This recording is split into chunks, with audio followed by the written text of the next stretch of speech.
napas.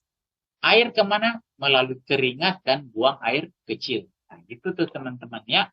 Jadi air ini akan keluar melalui keringat, buang air kecil. Oh ya, dengan nafas juga. Nafas kita juga akan mengeluarkan yang namanya karbon dioksida. Mengeluarkan air. Ya. Nah, coba kita lihat. Saya makan karbohidrat. Ya, entah dari buah, nasi, roti, mie, dan lain-lain. Kemudian saya bernafas dengan bagus. Sehingga terjadilah yang namanya pembakaran karbohidrat. Setelah terbakar harus dibuang untuk ampasnya. Jangan ditimpan lagi di badan. Itu jadi penyakit namanya. Ya. Bagaimana pembuangannya? Lewat organ pembuangannya, yaitu paru-paru mengeluarkan napas, karbon dioksida, ginjal mengeluarkan air, begitu juga keringat dan organ pembuangan yang lainnya. Ya. Nah, saya hanya ingin mengajak teman-teman menganalogikan atau mengumpamakan tubuh kita ini seperti mesin pada mobil. Ada bahan bakar masuk ke dalam mesin, ya. Kemudian mesin mobil itu nggak akan bisa membakar bahan bakar yang ada kalau nggak ada oksigen itu masuk ke mesin. Nah, sehingga ada sistem perputaran oksigen yang ada di dalam mesin mobil, teman-teman. Masuk bensin, pertamax, masuk oksigen, bercampur di dalam ruang bakar, terjadilah energi untuk menggerakkan mesin mobil. Setelah itu apa? Ada ampas yang harus keluar. Ada gas yang harus keluar, namanya karbon monoksida, keluar melalui knalpot. Coba knalpotnya disumbat, meledak mesinnya, teman-teman. Ya, jadi seperti itulah pentingnya kita mengerti yang namanya tubuh kita ini. Jadi makan, jangan lupa bernapas, teman-teman, karena napas inilah yang oksigen inilah yang membakarnya. Ada teknik bernapas, teman-teman. Kalau teman-teman olahraga, ya, kemudian laju jantungnya itu cepat, biasanya diimbangi dengan laju napas yang cepat juga. Nah, di sini harus teman-teman hati-hati. Kalau napas kita waktu olahraga itu terlalu cepat, gitu ya, yang terjadi adalah tubuh kita akan kelebihan oksigen dan kekurangan karbon dioksida. Ini bukan hal yang bagus, teman-teman. Karena oksigen yang terlalu tinggi dalam darah itu akan menyebabkan vasokonstriksi atau penyempitan pembuluh darah. Ya, dia harus betul-betul pada level normal. Begitu juga dengan karbon dioksida. Karbon dioksida ini kalau misalnya dia terlalu rendah, itu tidak akan terjadi pelebaran pembuluh darah, teman-teman. Sehingga aliran nutrisi kita jadi terlambat, sehingga oksigen dan karbon dioksida harus bagus. Sehingga pada waktu teman-teman berolahraga, ataukah berjalan, ataukah naik turun tangga, atur napasnya dengan tenang. Jangan terlalu cepat, ya. Kenapa? Bikin sakit kepala tuh ya. Cobalah, karena pembuluh darah di otak mulai menyempit, teman-teman. Jadi pada waktu olahraga mau dapat bugarnya itu atur napas, ya. Kalau terlalu cepat speed kita dikurangi. Beban yang kita angkat terlalu berat coba dikurangi supaya kita menyeimbangkan dengan napas kita, ya. Oke, mudah-mudahan dipahami, ya. Kemudian lemak itu juga dibakar dengan oksigen, sama kan menjadi karbon dioksida dan air, ya. Nah, oksigen ini masuk ke dalam paru-paru, kemudian menjadi api untuk membakar karbohidrat, kemudian paru-paru juga yang setelah masuk oksigen akan mengeluarkan yang namanya karbon dioksida, dibuang lewat, ya. Jadi penting sekali untuk menjaga yang namanya pernapasan kita, ya. Jadi jangan lupa bernapas, ya. Nah, kalau nggak mau bernapas tuh ketemunya sama saya di ICU, teman-teman, ya. Ntar saya bantu pasangin ventilator, ya, gampang gitu ya. Gratis, ya. Oke, selanjutnya saya lanjutin. Nah, apakah pembakaran kalori selalu butuh oksigen? Nah, ini yang penting nih. Ternyata teman-teman ada pembakaran tanpa butuh oksigen. Namanya proses anaerob. Kenapa bisa terjadi? Karena proses pembakaran yang terjadi itu melebihi cadangan oksigen yang ada. Jadi oksigennya misalnya 1 liter, yang mau dibakar 3 liter gitu kira-kira, ya. Sehingga tubuh bilang, ini kok orang isi otot nih laju betul nih, nggak mau berhenti-berhenti. Cadangan oksigen habis, sehingga terjadilah yang namanya pembakaran anaerob atau tanpa oksigen, teman-teman. Apa yang kita rasakan? Nafasnya pegal dan mudah lelah. Nah, jadi kalau pegal-pegal, aduh, nah kenapa saya pegal-pegal habis olahraga ya? Katanya olahraga bikin seger, bikin turun berat badan. Kok saya ini malah pegal-pegal? Teman-teman, pegal-pegal itu adalah akibat dari timbunan asam laktat dari proses anaerob. Ya, jadi kalau teman-teman misalnya olahraga, kok saya pegal, beda dengan nyeri ya teman-teman. Kalau nyeri otot tuh nggak ada masalah ya, itu butuh tinggal recovery dengan protein, vitamin, mineral beres. Tetapi yang pegal tuh beda teman-teman ya, itu timbunan asam laktat ya. Biasanya baru bisa reda dengan pemijatan atau masas itu baru bisa hilang ya. Oke, selanjutnya. Nah, ini ya, tadi ini saya sudah sampaikan ya. Jadi dengan olahraga kita akan meningkatkan kebutuhan kalori dasar teman-teman. Ini teman-teman sudah tahu sehingga otot akan terbiasa membutuhkan kalori lebih banyak. Ya, jadi kita harus tingkatkan kebutuhan kalori dasar kita teman-teman. Ya, jadi bukan hanya sekedar habis minum shake, minum Herbalife, duduk manis, nonton drama Korea, nonton sinetron dan lain-lain begitu ya. Tapi teman-teman harus meningkatkan kebutuhan kalori dasar supaya pembakaran lemak ini bisa lebih cepat ya. Lebih cepat dan otot kita menjadi lebih sehat dan lebih bugar ya. Oke, kemudian porsi makanan ditujukan nih teman-teman, penting nih. Porsi makanan disesuaikan dengan tujuan mau mengurangi lemak atau menambah massa otot. Nah, ini penting sekali nih. Jangan sampai teman-teman yang ikut WLC kali ini pengennya nambah massa otot, malah lemak yang bertambah. Nah, itu ya. Pengennya ngurangin lemak, tapi malah ototnya yang berkurang. Nah, itu dia tuh teman-teman ya. Jadi tadi di awal saya sudah sampaikan, hitung betul-betul kebutuhan protein Anda. Kemudian kalau ada terjadi peningkatan aktivitas fisik, boleh ditambah kebutuhan proteinnya dan disertai dengan olahraga supaya otot Anda bertambah. Otot bertambah, kinerja pembakaran energi menjadi lebih bagus, pembakaran lemak menjadi lebih cepat, dan turun berat badan menjadi lebih mudah kita dapatkan. Ya, ada orang yang tidak mau turun berat badan, nggak ada masalah. Naikkan lemaknya, naikin berat badannya. Mungkin berat badannya akan tetap, tetapi proporsinya akan berbeda. Ya.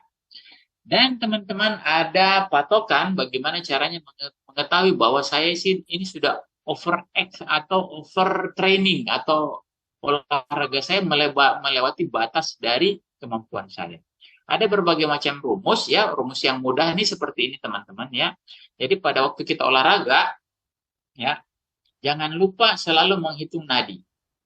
Kadang nggak sempat tuh ngitung nadi begini, lihat jam tangan lagi, makanya saya sarankan teman-teman memiliki yang namanya jam tangan yang bisa mengukur denyut nadi. Ya, seperti yang dipunya oleh Ibu Luciana Baculu yang dapat hadiah dari Ibu Darni. Ya, mantap ya. Semoga bermanfaat Bu. Ya, ICT keempat harus turun tuh berat badannya. Kalau sudah punya jam tangan, bukan jam tangan sembarang tuh ya. Gitu, oke. Nah, jadi patokannya adalah bagaimana kalau kita sudah bisa mencapai 200 denyut jantung dengan rumus 200 dikurang umur, itu berarti sudah pas di situ ya. Nah, teman-teman, umur 50 tahun, kayak saya ini 50 tahun nih sekarang. Berarti patokan maksimal dari denyut jantung saya waktu olahraga adalah 200 kurang 50 adalah 150 denyut per menit ya. Ya, lebih-lebih sedikit nggak apa-apa lah ya, 160. Tapi jangan sampai 170, itu terlalu dipaksa teman-teman. Teman-teman harus rem-rem sedikit ya. Speednya mungkin dikurangi gitu ya. Bebannya mungkin dikurangi supaya jangan sampai terlalu lewat. Jangan juga Anda karena nggak mau lewat sampai waktu olahraga nyadinya tetap aja di bawah 100. Itu bukan olahraga tuh teman-teman. Ya, bukan olahraga. Masa denyut nadi 195 tuh mana ada olahraga lagi angkat beban atau jogging tuh 95, itu jalan males namanya. Bukan jalan santai ya, jalan males. Males berjalan, kemudian denyut jantungnya hanya berkisar di level di bawah 100. Bahkan 110 pun belum tuh olahraga. Ya, saya pernah hitung tuh kebutuhan saya itu berada di 130 sampai 150 teman-teman. Ya, untuk umur saya, usia saya itu antara 130 sampai 150, bahkan bisa sampai 160 ya. Jadi ada berbagai macam rumus yang bisa kita jadikan patokannya. Silakan memilih yang mana saja ya. Tapi saya sih suka yang ini karena mudah, 200 kurang. Oke. Nah, berikutnya ya. Jadi untuk mencapai kebugaran jangan lupa ada aktivitas fisik teman-teman. Nah, kalau Anda tidak olahraga atau tidak dilatih, malas bergerak, maka akan terjadi penurunan massa otot. Jadi kita ini yang malas bergerak ataupun malas berolahraga, secara umum akan terjadi pengurangan massa otot 3-5% setiap 10 tahun setelah usia 30. Nah, jadi misalnya nih, umur 30 massa ototnya itu maksimal, normal ya. Umur 40 akan berkurang 5%, teman-teman. Berapa itu 5%? Kalau awalnya itu massa ototnya 40 kilo, maka di usia 40 akan berkurang menjadi 38 atau berkurang 2 kilo, teman-teman. Ya. Jadi seperti itu, akan berkurang setiap 10 tahun 2 kilo, 2 kilo, kilo. Nah, yang terjadi adalah pada usia 50 tahun, 60 tahun, otot akan peot, ya, tidak mampu menyangga tulang, jalannya jadi bongkok, ya, lututnya gampang nyeri, itu karena tidak dilatih dari sekarang, teman. Ya, jadi mari kita menjaga massa otot kita bahkan sebelum masuk pada usia 50 tahun, karena kita harus mempersiapkannya dari sekarang. Ya, nanti sekarang sebentar akan kita masuk nutrisi khusus untuk menjaga massa otot. Oke, berikutnya dengan berolahraga kekuatan dan daya tahan otot tetap terjaga. Ya, rajinlah berolahraga, dan yang dimaksud olahraga adalah 30 menit per hari, minimal 3-4 kali per minggu, minimal 3-4 kali per minggu ya. Dan ini juga teman-teman yang harus teman-teman pahami bahwa dengan rajin berolahraga maka pembakaran kalori atau pembakaran lemak akan tetap terjadi walaupun Anda beristirahat. Ya. Jadi kalau sudah beristirahat ya, istirahat tidur ya, bahkan tidur sekalipun itu terjadi pembakaran terus. Kenapa bisa terjadi pembakaran kalori dan lemak walaupun kita tidur setelah olahraga? Karena recovery otot membutuhkan energi yang cukup besar, teman-teman. Nah, kalau tidur kita masa makan sambil tidur gitu ya, tidur sambil makan nggak mungkin. Sehingga tubuh akan mengambil nih lemak dikit. Nih tambal nih otot yang lagi nih butuh recovery. Nah, sehingga ya teman-teman coba deh yang rajin berolahraga ya, itu justru perutnya itu lebih mengecil waktu bangun pagi tuh. Ya. Yang anehnya yang di bawah perut membesar pada waktu pagi hari. Nah, itu aneh tuh teman-teman ya. Yang jelas perut itu biasanya akan lebih kecil pada waktu pagi hari gitu ya. Nah, kenapa? Karena malamnya itu terjadi pembakaran untuk recovery otot, teman-teman ya. Ya, jadi peserta WLC pokoknya mulai malam hari ini tinggal 4 hari lagi ya. Gas ya, gas olahraga teman-teman ya. Oke, gantinya kondisi psikis. Nah, ini penting teman-teman ya. Bukan berarti olahraga tapi suntuk banyak mikir gitu ya. Aduh, nggak ada afirmasi, nggak ada nggak ada zikir ya. Ya, pokoknya kepalanya penuh dengan hal-hal negatif. Maka untuk mendapatkan hasil terbaik, kondisi psikis kita itu harus fine gitu ya. Lepas, gembira, ya, senang, gembira, berpikiran positif akan mengeluarkan yang namanya hormon endorfin, teman-teman, ya. Betul-betul terjadi namanya keseimbangan di dalam tubuh kita. Nah, sementara stres, marah, iri, berpikiran negatif itu yang muncul nih katekolamin, teman-teman. Hormon penghancur otot ya.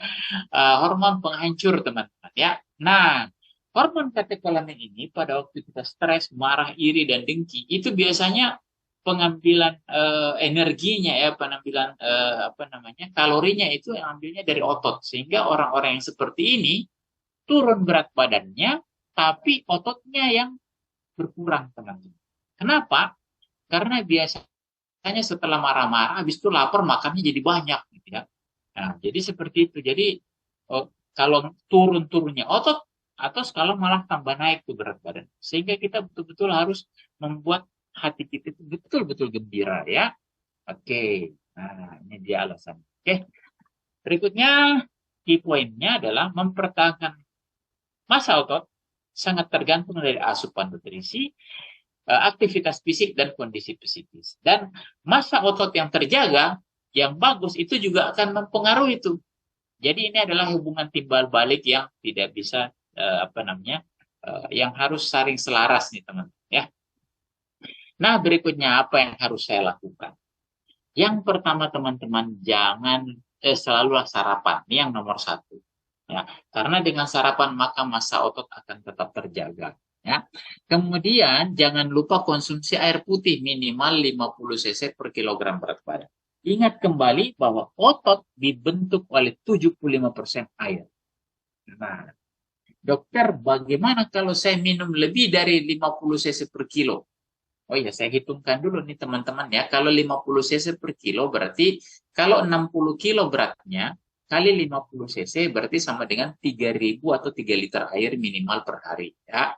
Nah, kalau yang 80 kilo ya 80 kali 50 4.000 atau 4 liter per hari. Ini batas minimal ya. Ada yang bertanya sama saya gini, dokter boleh nggak lebih dari 50 cc? Yang penting nggak ada masalah di jantung sama di ginjal, teman-teman ya. Ya, kalau tidak ada keluhan kesehatan di mana dokter bilang nggak ada masalah di jantung, nggak ada masalah di ginjal, no problem. Kenapa? Tubuh kita ini teman-teman punya sistem baroreseptor yang luar biasa nih. Begitu kelebihan air, tekanannya mulai banyak, itu kerannya dibuka, tuh pintu air dibuka. Katulampa itu ya, kalau di Bogor tuh bendungan air di Bogor tuh udah kebanyakan, dibuka lah itu Katulampa, banjir Jakarta. Kayak gitu tuh. Di ginjal kita juga kayak gitu, ya. Nah, terjadi apa namanya, baru reseptor di ginjal itu mulai membuka pintu air sehingga buang air kecil kita jadi banyak, ya. Seperti itu. Jadi nggak ada kelebihan air pada orang yang tidak punya masalah jantung dan ginjal, ya. Nggak ada tuh intoksikasi air di situ, ya. Oke, selanjutnya ini selalu berolahraga ringan sampai sedang, minimal ya 30 menit per hari, ya, minimal sampai 4 kali seminggu. Oke. Dan jangan lupa beribadah liburan. Nah, ini hangout tuh penting tuh teman-teman ya. Nah, ada tuh misalnya fiesta-fiesta di mana lah gitu ya. Ada apa namanya ya. Pokoknya ngumpul-ngumpul bareng-bareng teman-teman ya. Yuk kita ngumpul-ngumpul bareng-bareng, itu penting teman-teman ya. Karena ini peranannya di perbaikan kondisi psikis ya. Oke, berikutnya ini adalah komposisi nutrisi kita. Teman-teman jangan sampai lupa ini. Jangan sampai teman-teman tidak makan karbohidrat dalam satu hari. Ya, ini penting nih teman-teman ya. Kenapa? Karena untuk energi awal tuh ambilnya tuh dari karbohidrat. Kapan karbohidrat ini kurang, maka protein dan lemak yang harusnya ke otot tuh batal teman-teman. Protein dan lemak akan diubah menjadi energi. Ya, mereka akan bilang, mana itu si karbohidrat yang biasa lewat, kok kurang ya? Nggak ada yang lewat. Akhirnya proteinnya jadi kalori menggantikan karbohidrat.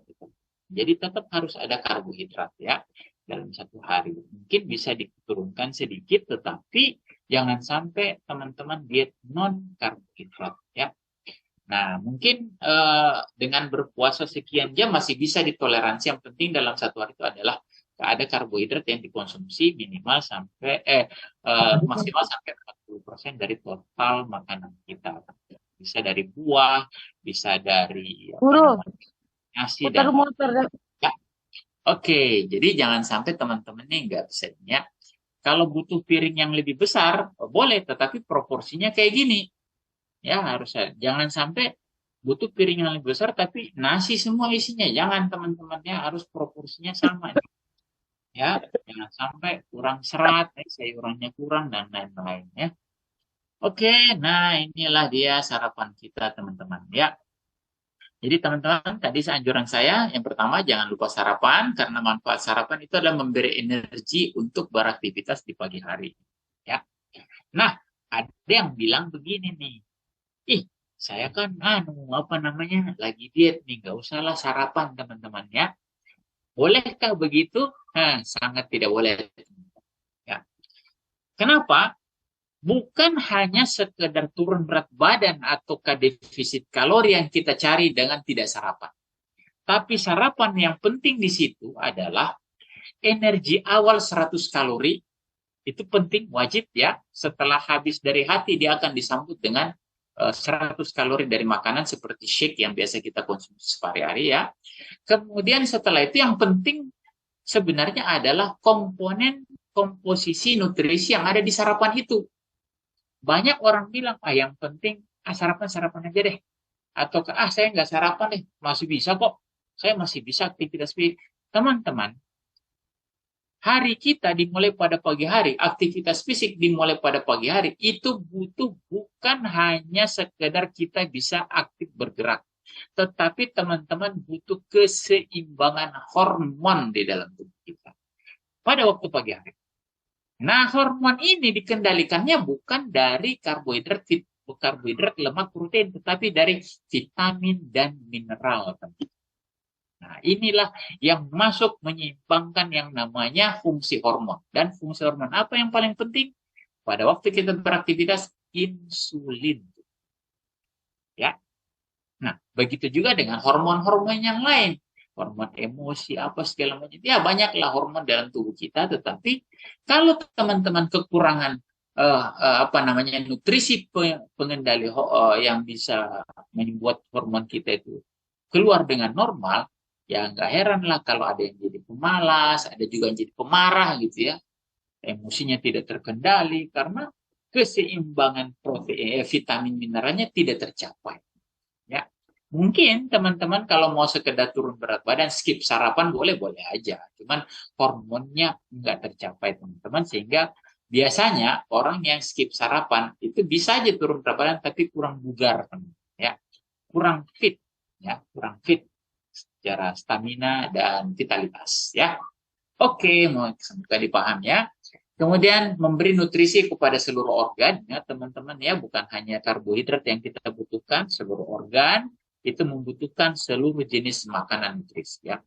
Perbaikan fungsi lambung juga akan kita capai dengan sarapan, dan tidak sarapan itu akan mengakibatkan asam lambung kita menjadi lebih pekat ya.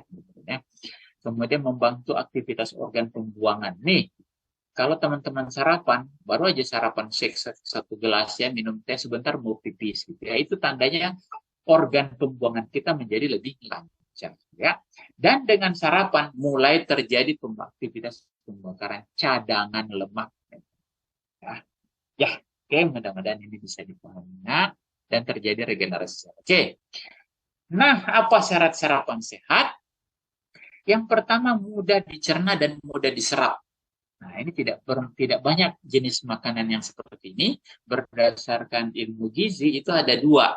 Yang pertama adalah kedelai, yang kedua adalah putih telur ya, teman-teman. Hanya dua ini yang menempati peringkat pertama untuk kategori nutrisi yang mudah dicerna dan mudah diserap. Nah, Shake Herbalife itu bahan bakunya adalah kedelai yang memenuhi kriteria ini, dan kemudian diberikan fortifikasi sehingga cukup yang namanya vitamin, mineral, dan serat di dalam komponen shake gitu ya. Oke, dan ini dia teman-teman ya. Dia sangat dianjurkan khusus sarapan pagi. Itu sarapan pagi kita tidak mengandung gula pasir, tepung, beras putih, minyak goreng, dan produk olahan lain. Nah, ini teman-teman penting untuk kita ketahui. Kenapa? Karena gula pasir, tepung, beras, dan lain-lain itu sangat mengganggu yang namanya fluktuasi hormon insulin kita, teman-teman ya. Sangat mengganggu sekali. Yang harusnya nih terjadi pembakaran ya, glukagon harusnya dominan, insulin yang rame-rame nyambut tuh ya. Jadi jangan sampai kita balik nih arah hormon kita ya. Oke, nah berikutnya ini adalah pilihan sarapan yang seperti ini. Yang pertama bisa meningkatkan kadar gula dalam darah, mudah mengantuk ya. Jangan heran teman-teman, habis makan nasi uduk pagi-pagi itu gampang mengantuk dan di jam 10 lapar kembali. Kalau dulu saya ya waktu kecil itu nasi goreng tuh teman-teman ya sarapan paginya. Waktu SMA lah kira-kira ya. Nah, jam 10 keluar main tuh lapar. Dan memang sekolah bikin jam istirahat itu jam 10 karena udah tahu tuh sekolah pada lapar nih anak murid. Karena sarapan paginya nasi goreng, nasi uduk, bubur ayam kira-kira ya seperti itu. Sehingga harus istirahat di jam 10 untuk mereka apa namanya? Makan gitu ya. Nah, di Kota Makassar sendiri ya, di Kota Makassar atau Sulawesi pada umumnya itu ada namanya penjual coto Makassar ya. Udah tahu tuh jam-jam laparnya orang-orang tuh jam 10. Dia bukanya jam 10 tuh. Jangan cari penjual coto buka jam 8 atau jam 7 pagi, nggak ada teman-teman ya. Bukanya pasti jam 10. Ini kalau di Kota Makassar. Kalau di kota Anda, teman-teman yang lain, saya kurang tahu ya. Oh iya, bubur Manado juga barangkali. Oke, lanjut. Nah, mudah terjadi penipuan. Oke, nah, kalau sarapan seperti ini, ya ini adalah paket sarapan sehat yang biasa kita konsumsi. Ini adalah segelas shake, 100 kalori, ya, mampu untuk sebagai pemicu stamina awal, kemudian menyeimbangkan yang namanya fluktuasi hormon insulin dan glukagon di dalam tubuh kita, ya. Kemudian kita cukupi dengan air, ditambah dengan herbal alu konsentrat untuk memperbaiki kondisi keasaman lambung kita, ya. Kemudian teh untuk sebagai pembakar lemak dan stamina, ya. Yang seperti ini lebih mengendalikan gula darah, tidak mudah mengantuk, lebih mengenyangkan, dan saat siang lebih terkontrol. Ya.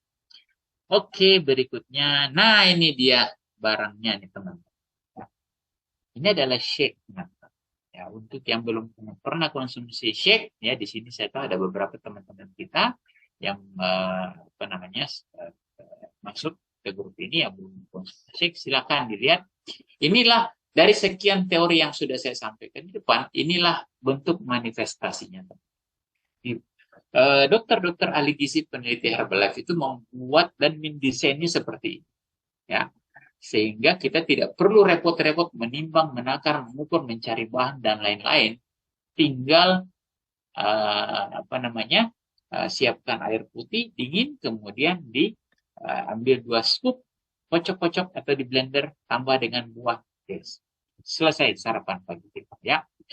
Nah, jadi kalau di rumah saya di rumah kami itu sarapan seperti ini sudah 14 tahun ya teman-teman, tidak ada lagi nasi uduk ya. Nah, roti pun tidak ada lagi sebagai sarapan pagi kami, memang hanya shake Herbalife setiap pagi ya teman-teman. Nah, tidak ada lagi pembantu saya itu cuci panci, cuci wajan pagi-pagi ya, hanya cuci gelas, tidak cuci piring juga. Oke, berikutnya ini adalah, nah ini teman-teman, untuk memperbaiki kinerja otot kita, ya, kita butuh ada yang namanya bahan yang namanya maltodextrin, teman-teman. Ya, itu adanya ada di sini. Nah, nih, namanya produk mixed fiber. Mixed fiber itu adalah campuran antara serat dan maltodextrin. Jadi dia bukan hanya sekedar serat nih si maltodextrin ini, tetapi dia juga si mixed fiber ini bukan hanya sekedar serat teman-teman, ya, tapi dia seratnya istimewa. Yang pertama dia serat larut, ya, serat larut sehingga mampu mengikat lemak, ya. Kemudian maltodextrinnya ini teman-teman nih mencegah resistensi insulin, ya, sehingga teman-teman lemak-lemak atau pembakaran lemak yang terjadi itu, nih kalau kita berolahraga, aktif bergerak, ya, itu butuh energi cepat tuh, butuh energi cepat. Masuk maltodextrin teman-teman, dia akan menjadi sumber energi baru bagi otot tanpa melibatkan insulin. Luar biasa sekali teman-teman, ya, tanpa melibatkan insulin. Ya.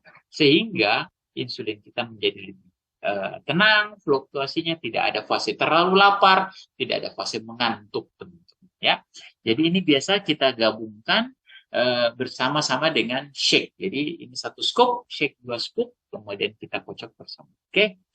Nah, kemudian ini adalah protein powder ya.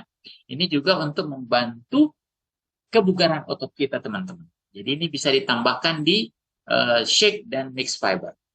Ya, bisa ini 1 scoop, kemudian ini 1 sendok, pipi 1 sendok, kemudian shake 2 sendok, kemudian mix fiber 1 sendok, kemudian kita kocok di air dingin 250 cc, minum teman-teman. Wah, kenyangnya lebih lama, fluktuasi insulinnya lebih bagus ya, nggak terlalu ada overproduksi dari insulin, nggak ada fase ngantuk, nggak ada fase terlalu lapar gitu ya. Kemudian teman-teman siap dipakai untuk berolahraga. Luar biasa.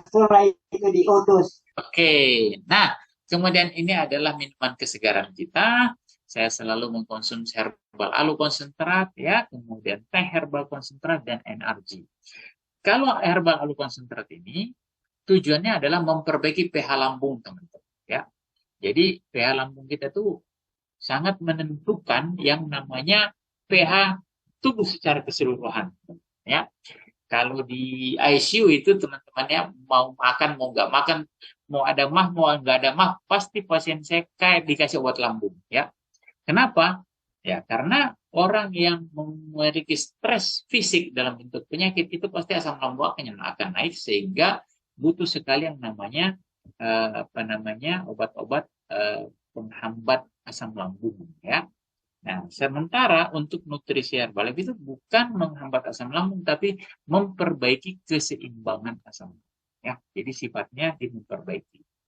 Kemudian ini teh herbal konsentrat itu didesain untuk lebih banyak peranannya untuk membantu pembakaran lemak. Sedangkan teh NRG yang ini yang sebelah sini, yang sebelah kanan, ini adalah untuk menambah stamina teman-teman. Nah, jika teman-teman olahraga, saya sarankan sambil olahraga selalu ada campuran ramu-ramuan ini ya. Campuran minuman ini. Kalau dicampur herbal konsentrat kuasa. Langsung mengatakan kalau saya tarik ini baju, ya, mohon dibantu saya untuk ini ya. Nah, teman-teman. Nah, jadi ini waktu kita berolahraga dengan kombinasi teh seperti ini, waktu kita sementara berolahraga, pembakaran lemak itu lebih cepat, dan otot jantung kita kontraksinya stabil betul, teman-teman. Kuat sekali, stabil sekali ya. Jantung kita kuat. Seakan-akan tuh olahraga nggak mau berhenti, teman-teman. Kalau lelah, paling istirahat sebentar, mulai lagi gitu ya. Mulai lagi. Seperti jogging itu ya kalau sudah sampai 2 kilo, agak capek sedikit, istirahat sebentar, tancap lagi, nambah lagi 2 kilo lagi gitu ya. Seperti orang fitness angkat beban misalnya, sudah habis 3 set, istirahatlah 5 menit sebentar, ngobrol-ngobrol gitu ya. Kemudian mengurusi closing sebentar, mungkin ada 1 paket ultimate gitu ya. Habis itu lanjut lagi olahraga, masih sanggup karena ditopang dengan teh NRG ya. Oke, nah sekarang kita simak proses. Nah ini dia teman-teman. Collagen plus powder. Jadi ini adalah ya salah satu jenis protein yang membuat otot kita lebih kokoh, teman-teman. Ya, karena sebagian besar jaringan otot kita itu dibentuknya dengan serat kolagen. Ya, serat kolagen. Nah, ini sehingga kita sangat membutuhkan yang namanya suplemen kolagen, apalagi di atas usia 30 tahun, ya, untuk memperkuat otot kita. Otot kuat, ya, nutrisinya bagus, ya, kemudian jantung kita bagus. Nah, itu akan kita dapatkan yang namanya kebugaran dan vitalitas yang sangat prima. Ya. Nah, teman-teman, kolagen powder ini bukan hanya sekedar kolagen biasa seperti yang teman-teman dengar di luar sana. Dia ada yang namanya di dalam sini ada yang namanya koenzim Q10. Ya, kalau di kalangan dokter ahli jantung ataupun dokter-dokter lain yang bergerak yang menangani penyakit-penyakit akibat radikal bebas sangat paham betul dengan yang namanya koenzim Q10 yang ada di dalam produk ini. Ya. Kenapa? Karena dia adalah koenzim yang sangat berperan untuk menghalau yang namanya radikal bebas yang ada di kulit dan di jantung, teman. Ya, kardiolog itu sangat populer dengan yang namanya coenzim Q10 ini. Ya, ada juga dulu yang namanya astaxanthin, teman-temannya. Saya lihat sekarang udah kurang populer tuh ya. Yang lebih banyak diresepkan sekarang adalah coenzim Q10. Inilah yang banyak sekali beredar sekarang dan alhamdulillah hadir di Herbalife, kita tinggal konsumsi ya 2 scoop setiap pagi ataupun setiap malam ya. Oke, ini adalah saya tidak bisa berlama-lama di sini karena ini butuh waktu lama ya. Yang jelas ada banyak jurnal yang bisa menceritakan dahsyatnya suplementasi kolagen untuk tubuh kita ya. Di sini disebutkan untuk skincare ya, sudah jelas ya. Kemudian untuk mencegah sarkopenia atau mengecilnya otot terutama pada orang tua ya. Kemudian untuk memperbaiki kontraksi otot jantung ya memperbaiki fungsi jantung, dan yang keempat ini adalah ini bisa berguna untuk ini teman-teman, untuk osteoartritis ya. Kenapa? Karena orang dengan suplementasi kolagen yang cukup bagus, ototnya kuat, tulangnya pun ikut kuat. Karena tulang juga dibentuk sebagian besar oleh kolagen, sehingga besar sekali peranan kolagen ini dalam tubuh kita. Oke. Nah, produk selanjutnya adalah ini teman-teman, immunoturmeric. Teman-teman yang mau bugar ya, olahraga gampang sekali, pegel-pegel. Nah, teman-teman, immunoturmeric ini hadir sebagai nutrisi untuk menekan inflamasi atau radang di dalam tubuh kita. Baik radang akibat dari kolesterol, trigliserida, maupun cedera otot, maupun inflamasi yang ada di lutut, pinggang, tumit. Nah, teman-teman, dia punya efek nutrisi sebagai antiinflamasi ya. Ini bagus sekali, dan bahkan di beberapa rumah sakit itu dibutuhkan, dicari untuk beberapa kondisi gangguan fungsi hati. Ya, osgote SGPT-nya tinggi nih, ya. Dibuatlah resep kurkuma. Nah, ternyata immunoturmeric itu isinya ya, sama dengan ya, kurkuma itu sangat besar sekali peranannya untuk tubuh kita. Oke. Nah, ini ada beberapa penelitian ya, saya tidak banyak berbicara di sini. Ya, ada banyak penelitian yang meneliti tentang dahsyatnya kurkuma atau immunoturmeric ini, teman-teman ya. Ini kita bahas di lain waktu ya. Oke. Nah, ada satu produk lagi sebenarnya yang namanya Nightworks nih, teman-teman. Ini ada di belakang sini nih, lihat ya. Nightworks ini adalah salah satu nutrisi untuk kebugaran kita yang menjaga menjaga ini kontraksi otot jantung kita, teman-teman, dan menjaga yang namanya elastisitas pembuluh darah ya, sehingga kebugaran kita menjadi lebih maksimal ya. Nah, saya ganti dulu ininya ya, teman-teman. Nah, oke. Oh ya, apakah ini cukup kelihatan jelas, teman-teman? Jelas ya. Nah, ini saya sudah ganti topik nih ya, tentang nitric oxide, teman-teman ya. Nah, sebelum saya masuk ke nitric oxide, saya mau tampilkan dulu, maaf. Nah, ini teman-teman ya. Saya ingin teman-teman melihat tayangan video berikut ya. Apakah gambar 4 orang ini kelihatan? Ya, Ada. Kelihatan ya? Kelihatan. Kelihatan ya. Oke, nah, teman-teman coba disimak ya, simak video berikut ini ya. Oke, saya matikan ya.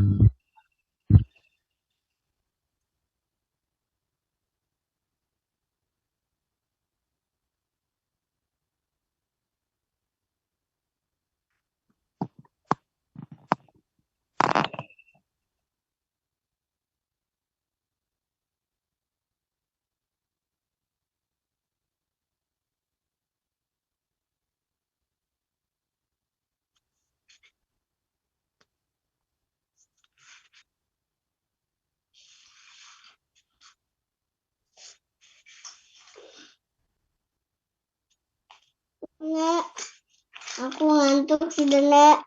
Nenek di atas. A young, healthy person, they have good blood flow, good circulation. There's no plaque built up. The arteries are flexible and pliable, not rigid or stiff. The heart functions normally. But as people age, nitric oxide production decreases, and the consequences are severe. Arteries become stiffer, more narrow, constricted, and plaque builds up. Circulation and blood flow decreases, limiting oxygen and nutrient delivery to every cell in the body. Blood pressure and fatigue increase. Sexual function decreases. Normal stem cell functions are lost. Inflammation increases. Cognition and memory decreases, increasing the risk of Alzheimer's. Basically, every function in the body works less efficiently. But technology exists to reverse these effects, to restore and repair normal nitric oxide production, and provide the best outcome as you age. By choosing to restore nitric oxide production, arteries become healthy, plaque in the lining of the blood vessel is removed, your circulation improves, heart function improves, blood pressure normalizes, sexual function improves, normal stem cell functions are restored, cognitive abilities improve, everything works better. In order to restore and fix the underlying problem of nitric oxide deficiency, you must first understand how the body makes nitric oxide. Ya, teman-teman, kita harus tahu teman-teman. Ya, jadi kita ini butuh yang namanya suplementasi yang mengaktifkan nitric oxide di dalam tubuh kita. Nah, itu adalah produknya namanya Nightworks ya, teman-teman. Ya, Nightworks. Nightworks ini adalah protein arginin teman-teman, ya, ditambah dengan protein citrulline dengan kombinasi beserta vitamin C, zinc dan lain-lainnya ya. Ada taurin dan lain. Nah, komposisi inilah yang menyebabkan kontraksi jantung kita yang menjadi lebih enak ya, nggak terlalu cepat gitu ya, nggak terlalu berat bebannya, kemudian pembuluh darah itu elastisitasnya lebih bagus ya. Bahkan kalau dikombinasi dengan beberapa tekanan darah pada khusus orang hipertensi itu cepat sekali turun normal tekanan darah ya. Kan banyak tuh kadang-kadang ya kita lihat ada orang minum obat turun tekanan nggak turun-turun sampai 3-4 macam pun nggak turun-turun ya. Sehingga memang kita butuh pendekatan nutrisi sebagai ajuvan atau tambahan ya, bukan hanya sekedar dari situ saja. Oke, nah saya akan menceritakan sedikit tentang apa namanya nitric oxide ini ya. Oh iya, maaf, nah ini saya langsung saya ke sini teman-teman. Nah ini dia. Nah ini dia manfaatnya nitric oxide.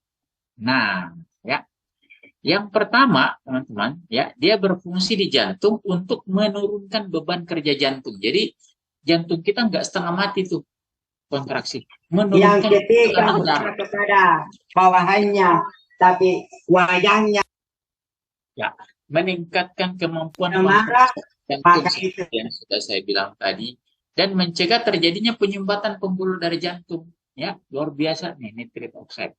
Ini dasar teorinya saya ambil dari sumber independen ya, bukan dari Herbalife, tapi memang dasar ilmiahnya ada.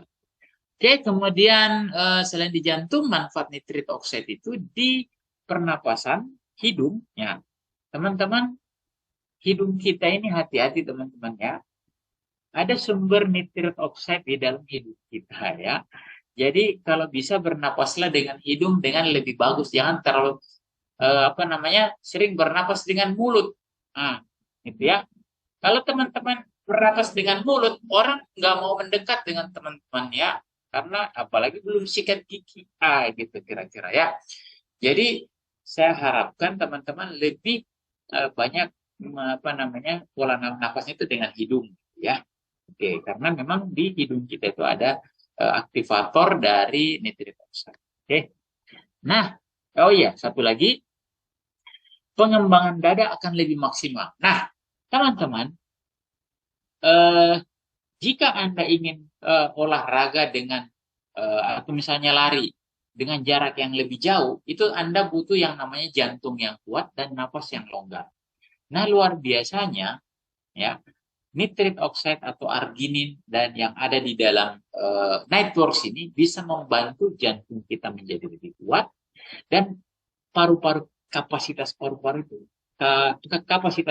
kita jadi lebih meningkat, sehingga jarak tempuh kita bisa menjadi lebih jauh gitu ya. Oke. Nah, ini juga banyak hal yang bisa kita terapkan dari kedua fungsi ini, jantung dan pernapasan ya. Kemudian di otak, apa peranan nitrit oxide di otak?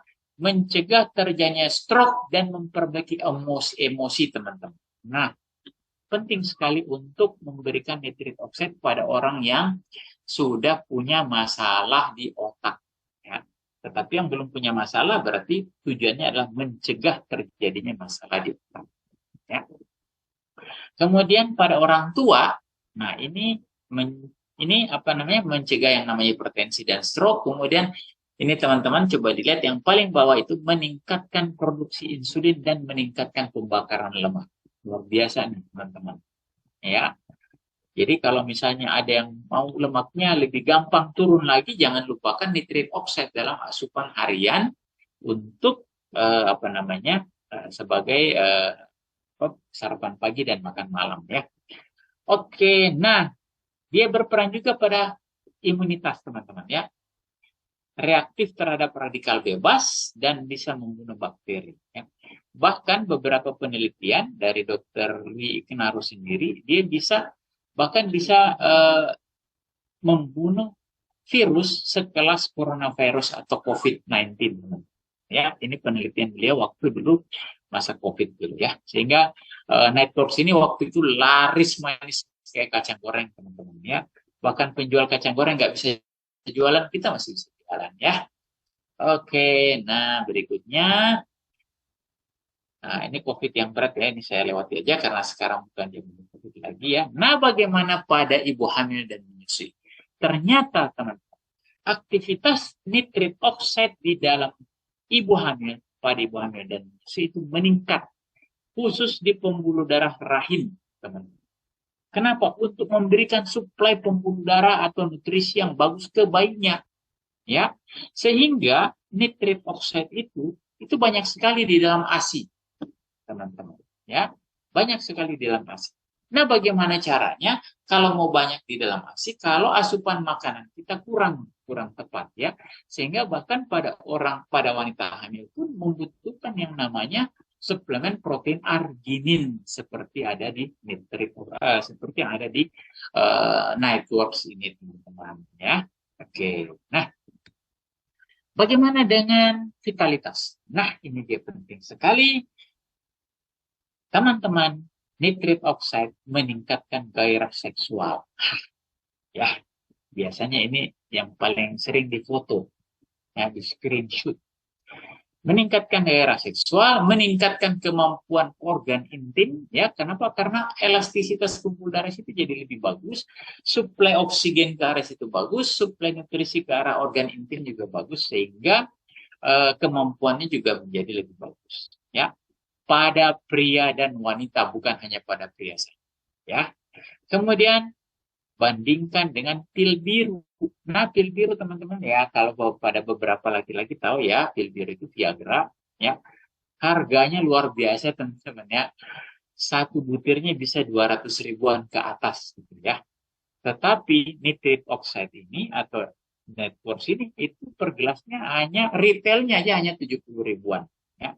Retailnya aja hanya 70 ribuan rupiah saja ya, per gelas. Dan kalau pil biru dampaknya hanya 2 jam 3 jam habis. Ya. Tetapi nitrit oxide atau arginin Nightworks itu bisa jauh lebih lama dibandingkan peranan dari pil biru tadi. Oke. Nah, apalagi nih? Oh, ini sudah. Oke, barangkali itu saja teman-teman sekalian ya.